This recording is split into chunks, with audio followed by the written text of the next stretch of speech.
Hello and welcome to 35 Vinute Movies, a Vin Diesel podcast. This is the podcast where we're talking all things Vin Diesel all the time. We're going through his entire filmography, we're ranking and reviewing them. We've got like 2 episodes left after this, so it's coming to the end. We're nearly there. I'm Cameron, and as always, I'm joined by Vin Diesel's #1 fan. Awais, how are you doing today? Good. I feel like that statement might not be true after this week. No, that's a lie.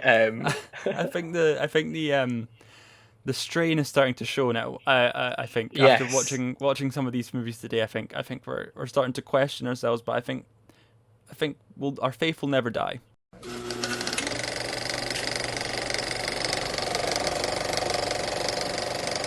So let's jump straight into the first film. We're talking about Billy Lynn's Long Halftime Walk. Came out in 2016. Directed by Ang Lee.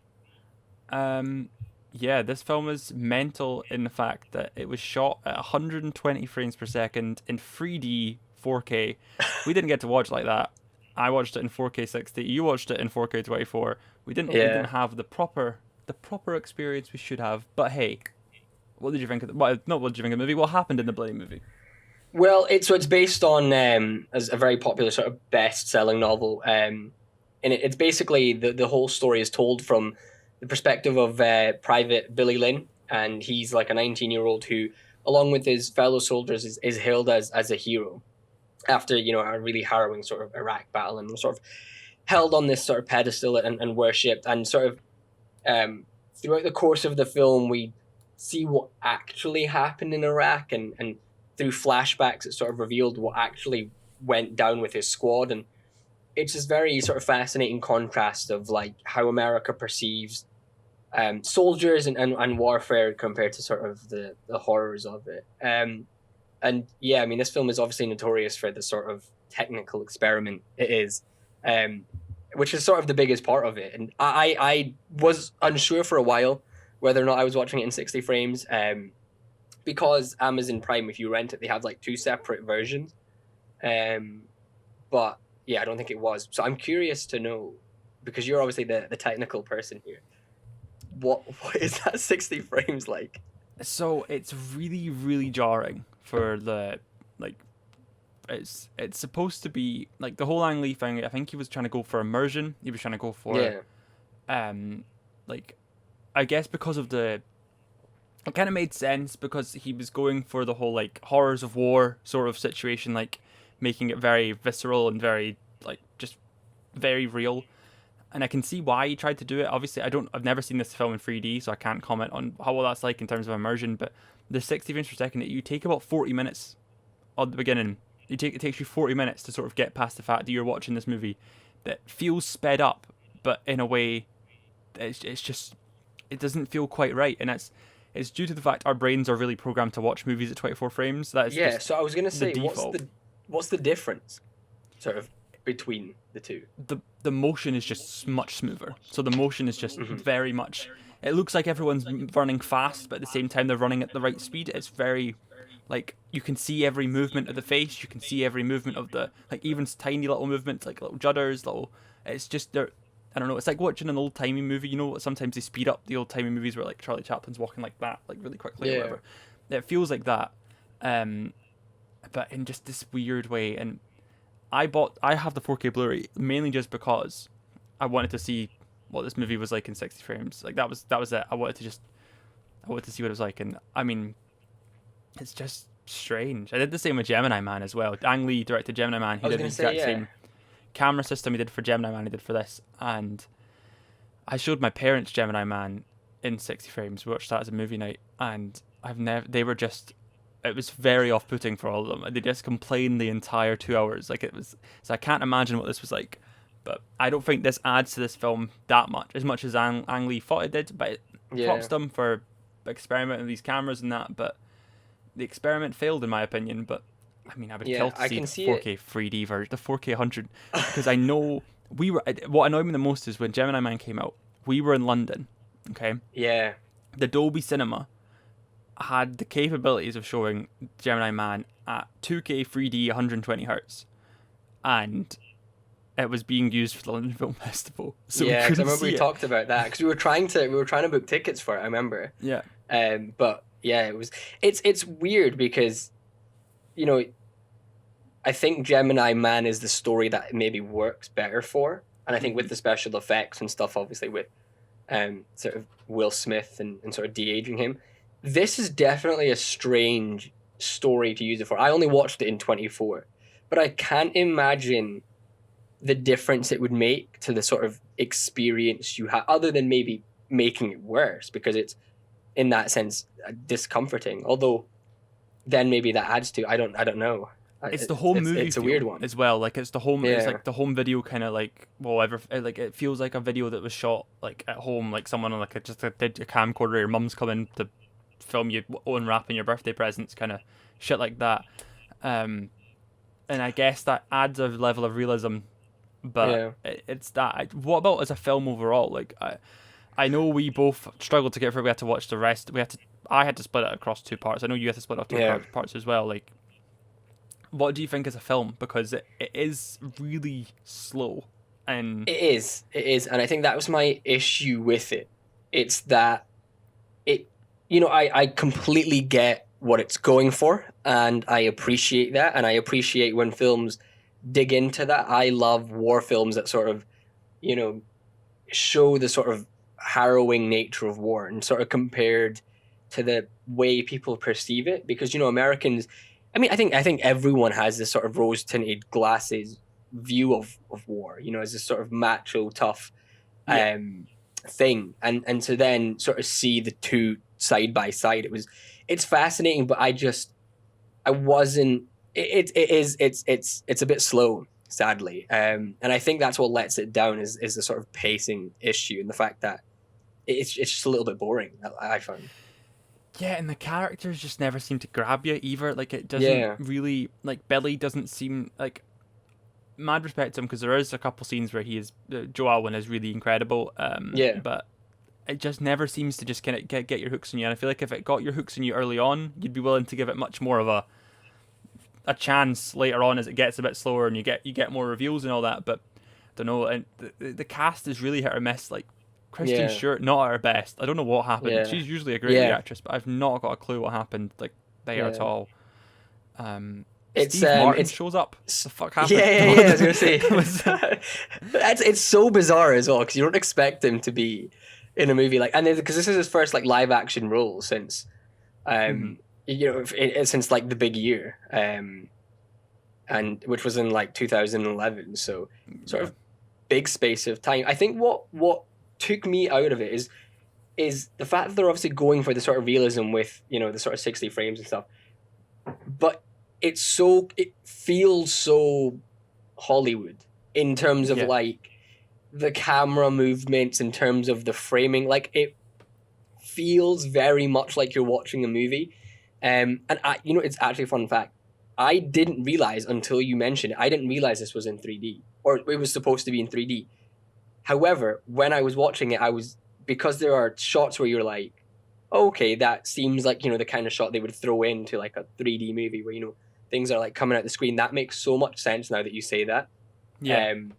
And that's sort of exactly what I mean. There's like shots that just sort of go against that realism, I think. I'll tell you another thing that takes away from the realism, which is, I think, was another issue with the 3D, is the lighting.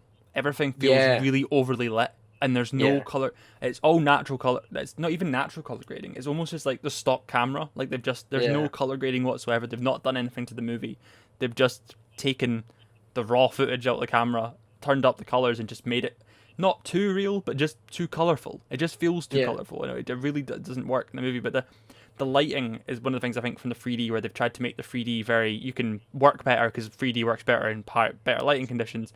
That everything is just lit to shit, and it is just very much fake. It feels there's a lot of fakeness, and it just doesn't work. It just doesn't work. And I think for the story that you're telling and for the themes you're trying to convey, and considering, you know, there is so many aspects of the story where Ang is trying to go for that realism, you know, taking, for the most part, sort of new actors and stuff, then you have those elements of that, feel so contrived. It just feels like a film that's at odds with itself.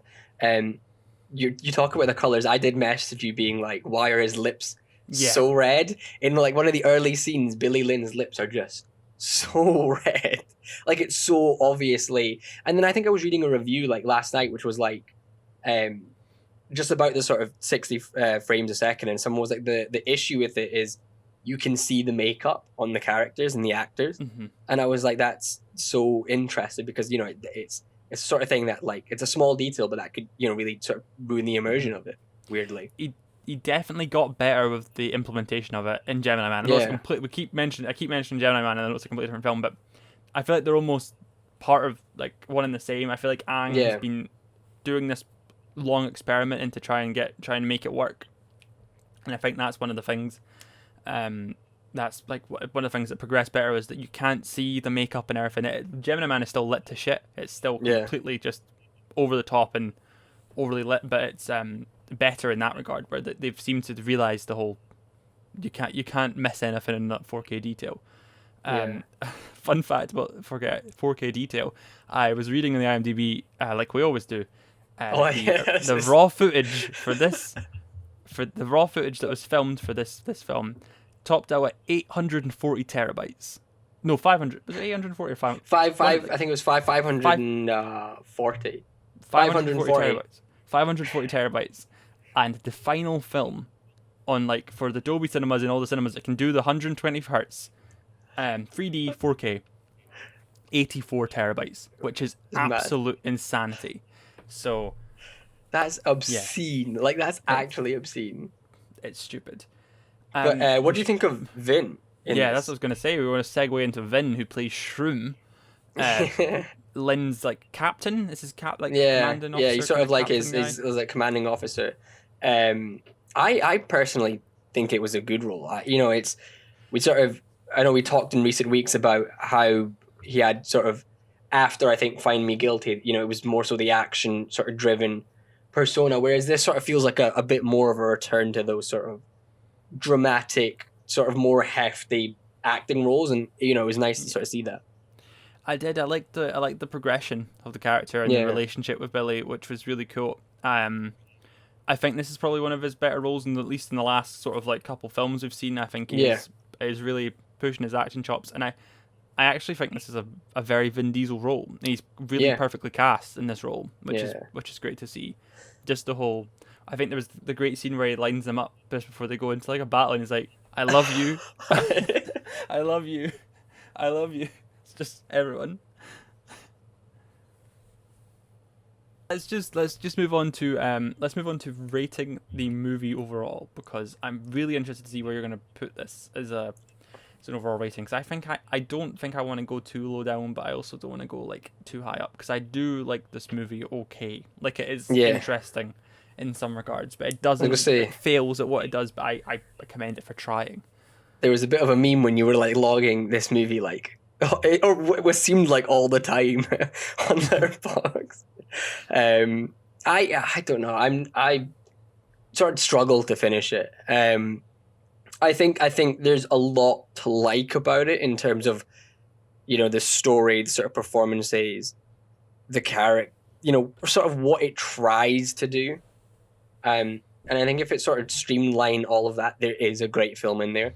But I think it's sort of at odds with itself, and for that reason, I struggle to sort of get into it, and I struggle to enjoy it. So for that reason, I would probably go 2 out of 5. Like I wasn't a fan of it.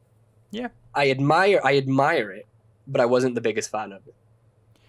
I think I'm gonna go 3, which feels really, really high, but at the same time, I don't hate it and I don't love it, and I just feel like sort of sits in the middle. I'd give it a 2.5, but I kind of feel like it. Instead of rounding down, I kind of want to round up. I just feel like that's where I want to go. It's difficult to describe, I guess. I don't know. Actually, I remembered what I was going to say about Vin Diesel. Okay. I think what's so interesting for his character is that the film literally starts by telling you he's dead. Yeah. And then it sort of, I think that's such a fascinating angle for a character, because then when you sort of see him, you know what's coming, and it's sort of the building to it, and the sort of getting attached, and sort of I think it adds a lot of sort of stakes to that character, and sort of everything he does, and I quite appreciated that aspect of it. I thought it was a cool dimension to add to his character. Yeah. So what are you thinking overall rating for him? What are you thinking for Vin Diesel ranking, rating, whatever you want to call it? You know, I'm gonna give it a 4, which is high, but you sort of hit the nail on the head. Like, it is weirdly the perfect Vin role. You know, he's playing this sort of tough, commanding, tough, cool, you know, very badass commanding officer that, you know, really cares for his men, and that really cares just for his sort of squad. And I think he's the best aspect of this film. I think, you know, we talk about how Vin is most of the time the best aspect of these films, and I think this is a sort of, you know, we talk about the sort of dramatic act they will at Vin, and then we talk about sort of, you know, more action heavy Vin. I think this is the sort of perfect balance between the two, and I hope we see more roles like this. So yeah, I think we will. I've got a good feeling about seeing more Vin like this. Yeah.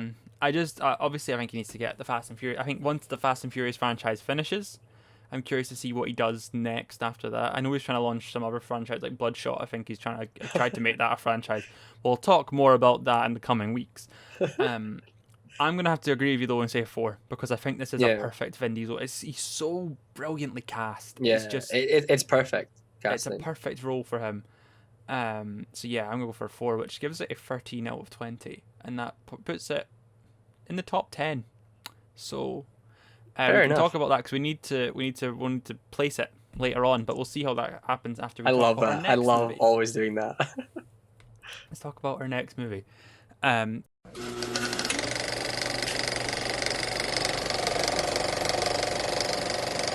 So we're moving on to XXX, The Return of Xander Cage, or as Alex likes to call it, XXX. Because when I tried to look up the runtime, because for some reason Paramount don't put the runtimes in the back of the box anymore, so I had to ask Alexa what it was, and I went, "What's XXX runtime?" She's like, "I don't know," and then I went, "Okay, she's an idiot." So I went, "What is XXX, The Return of Xander Cage's runtime?" And she got it, which was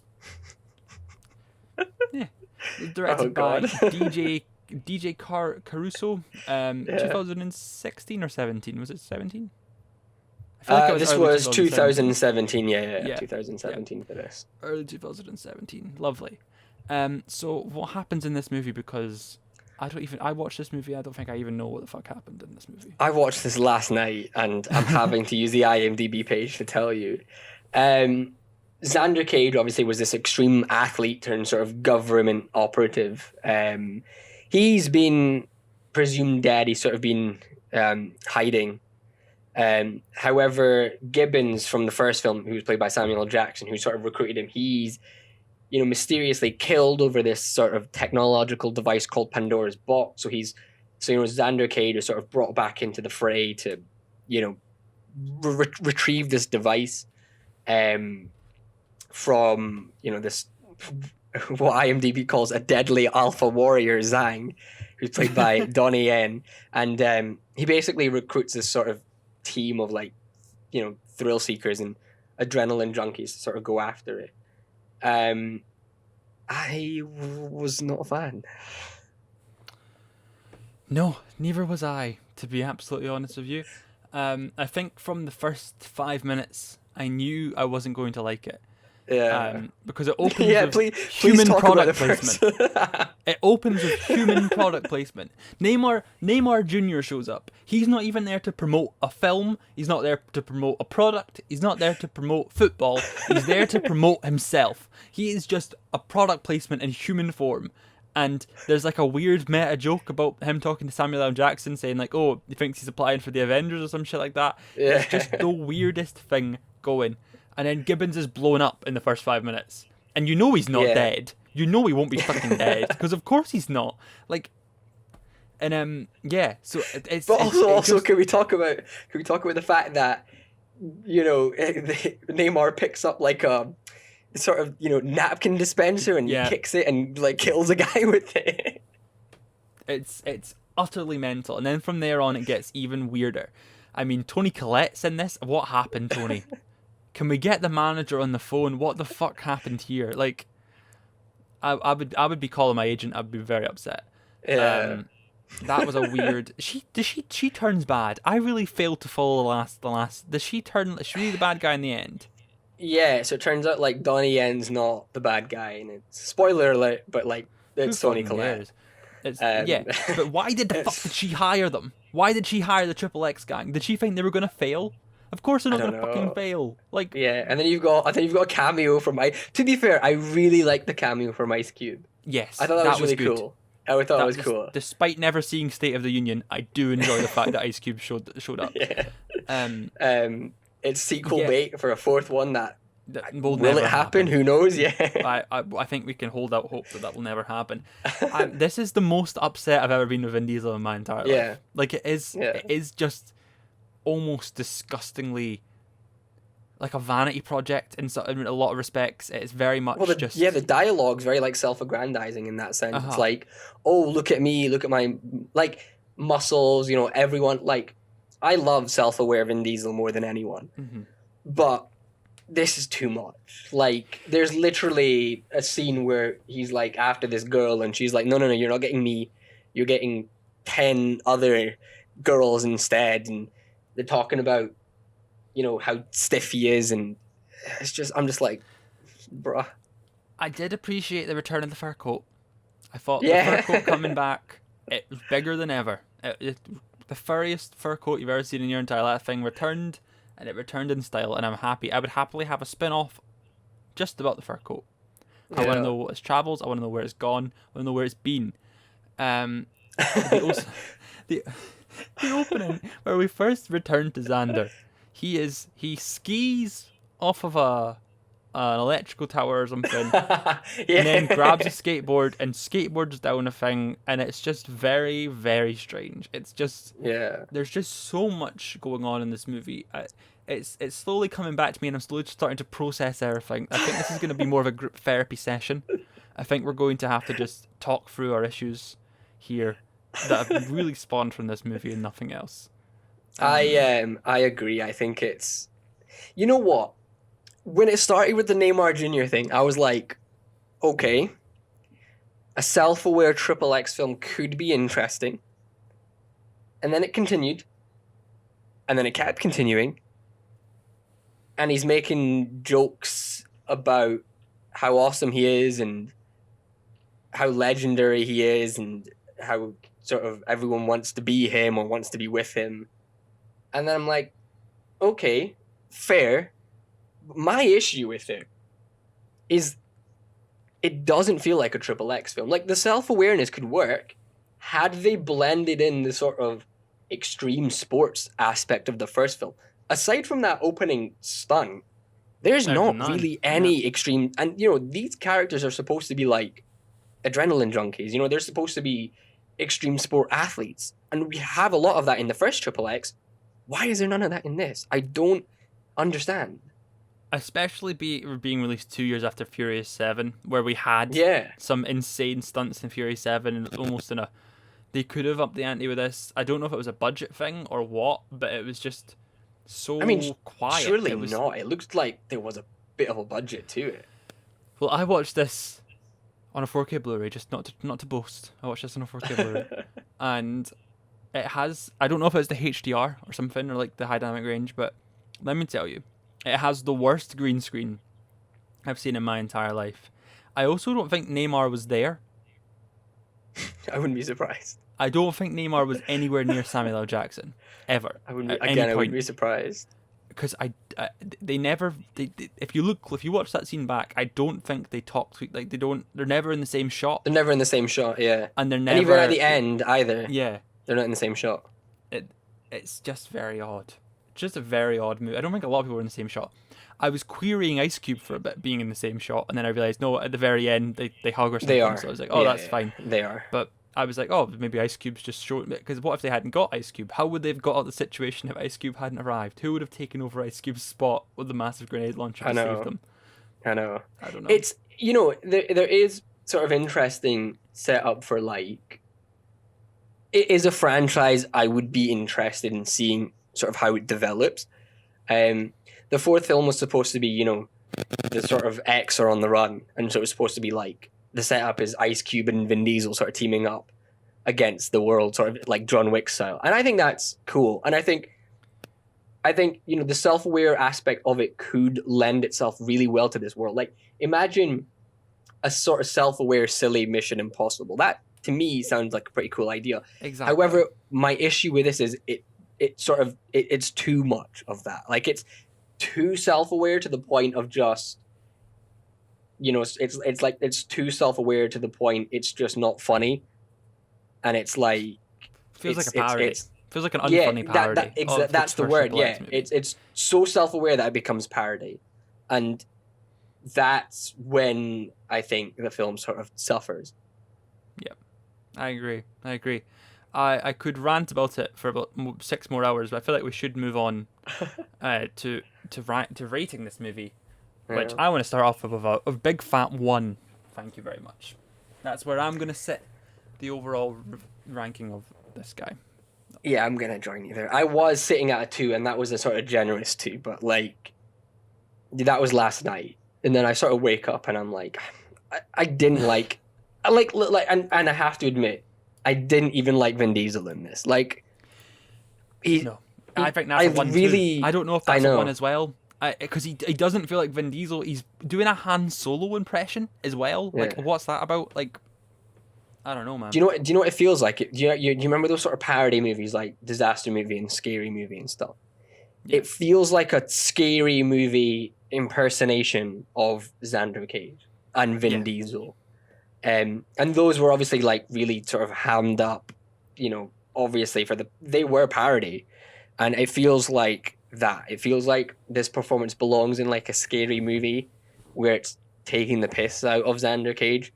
Because he's a really cool character, and I really like what the first one did to the point where, we've talked about this before. I gave that film 2. I've gotten more of an appreciation for that first XXX film, sort of having seen, some of the other movies in Vin's canon, and there's so much potential with that character in that world, and this is just not it. Like, this is the worst they could have done with it, I think.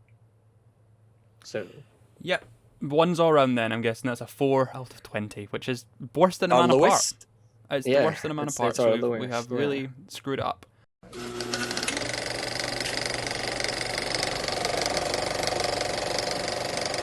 Let's move on to the ranking then. So we have...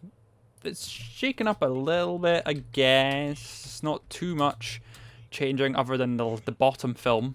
The bottom film getting completely... a brand new bottom film. If you give me 2 seconds. Kind of refreshing to have a new... Yeah, kind of refreshing. Again, I just typed all the way through that. So wait. Okay. So moving on to the ranking. Not much has changed. We've got a new middle-of-the-road kind of film going on here. We also have a brand new bottom film, which is... refreshing. I don't know how you're feeling about that. It's very nice to have. Yeah. Because it really was a shit... I didn't think anything would top A Man Apart, but here we are. I'll just run you through the list real quick, as always. So number 1, Fast 5 remains top of the leaderboard. Number 2 is Furious 7. Number 3, Strays, Vin Diesel's first ever movie. Number 4, Saving Private Ryan. Number 5, The Fast and the Furious. That's the first one. Number 6 is the first XXX. Number 7 is Furious 6. Number 8 is Chronicles of Riddick. Here we go. Got number 8. The Chronicles of Riddick is 13 out of 20. That is a score that is shared with Boiler Room, which is at number 9. Billy Lynn is 13 out of 20 as well.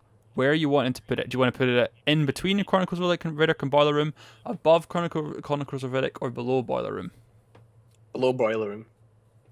That's a fair Present fair place to put it. What about you? What about you? I would think the same. I think Boiler Room is such a boring movie to me, but I totally respect how uninteresting Billy Lynn is. I think Boiler Room at least has some good moments in it, whereas Billy Lynn is very much dry all the way through. But then, do you think... Because I prefer Boiler Room as a movie. I think Boiler Room's really good, but in terms of Vin characters, do you think... Because I guess if this is a Vin list, What I mean, did I think we both agree that in terms of Vin's performance and character, Billy Lynn's better. Yeah, that's the thing. Because okay? So we gave Vin 3 out of 3s. Yeah, Both 3 out of 3s for Boiler Room. You gave the film yeah, a 4, and I gave the film a yeah. 3. That's what I'm saying. I prefer the film, but I think in terms of like, I I do like guess Vin Diesel's character a lot in this. That's the I thing. think Shroom's such a strong part of Billy Lynn, and I think it is one of his best roles Yeah. in that sense. You know, more so than sort of Boiler Room. So, do you think maybe that makes a case for it going above? That's my case, but I'm gonna leave it up to you. If you want it to go below Boiler Room, that's a That's a lot of pressure. I'm happy with it below Boiler Room. I really am, because the film overall isn't as solid, I guess. You take the pick, because I'm not fussed. I've presented my arguments. You make this decision. I think Shroom's really strong, and I think Shroom's a much stronger character than the one in Boiler Room. So I would be inclined to put it at number 9. That's fine. We'll put it at number 9. That's fine. That is how it be. This will all change. You know, like we've said before, this will all change. Like, none of this matters. So yeah, that's number 9, Billy Lynn Long Halftime Walk. Number 10 is Boiler Room. Number 11 is Guardians of the Galaxy. What the fuck happened there? Number 12 is Witch Hunter. Number 13 is Fast and Furious 4. Number 14 is The Pacifier. Number 15 is The Iron Giant. Number 16 is Riddick. That's the third one. Number 17 is Babylon AD. Number 18 is Pitch Black. Why is that so low? Number 19 is Knockaround Guys. Number 20 is Find Me Guilty. Number 21 is A Man Apart. And number 22, XXX, The Return of Xander Cage. That is the third XXX movie. 22 films, dude. That's mad. We've come such a long way. That's actually incredible. I was looking at my I was looking at my Letterboxd stats, and obviously because I've already seen Fast 8, but 23 Vin Diesel films is. I saw that and I was like, that's obscene. Yeah, it's utterly insane. Obscene. I know. Yeah, so that about does it. So next week is Fast and Furious 8 and Guardians 2, which, like I said, I've been Cameron. You can find me on Twitter at CamzoOG, YFilms.com, and I will do another podcast called Four Eyes in the Giant, which is, you'll find in link in the description and stuff like that.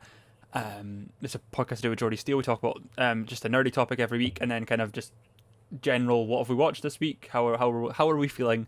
It's a lot, basically just group therapy at this point. I mean, there was the last one we did the hardest Star Wars quiz on the internet, which was just, but they weren't. You know what they're like? They're not hard. They're not hard. They're not hard at all. So we just sat and doing that. It was quite funny. And then one of the pop-ups was like a questionnaire on how the website was, and it was like, how are you feeling today? And it was like, happy, sad, worried, angry, grumpy, and we were just like, worried, really, really fucking worried. You never want to be asked that question. You can find that episode in the link in the description. Where about you? Where can we find you? You can find me on Twitter at OasisOais, or on thefilmbite.com. I've been promoting my Fast and Furious reviews the past few weeks. They have completely fallen apart, so I don't know. I don't know. This is an issue because Fast 9 decided to move forward.